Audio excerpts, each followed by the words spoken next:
Have you ever heard of someone passing a heart stress test with flying colors only to suffer a heart attack shortly after? It sounds confusing, but today we are diving into why this happens and what it means for your heart health. Let's break it down. First, let's talk about how we usually think heart attacks happen. Many believe it's all about arteries getting narrower and narrower until they block completely. But that's not the full story. Heart attacks are actually triggered by something sudden, a clot forming in an artery. This clot forms when a vulnerable plaque, a buildup of fat and cholesterol, ruptures inside the artery.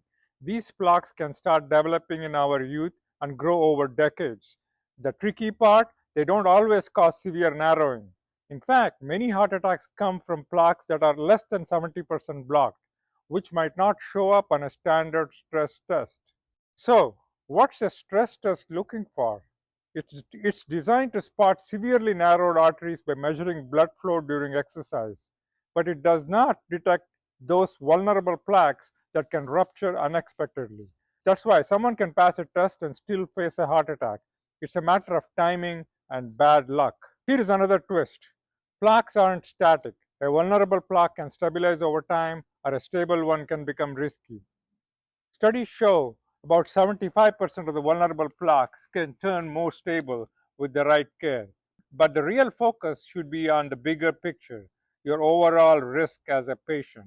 Instead of just looking at one plaque, experts now suggest checking broader risk factors, things like blood pressure, cholesterol levels, smoking, diabetes, and even exercise habits.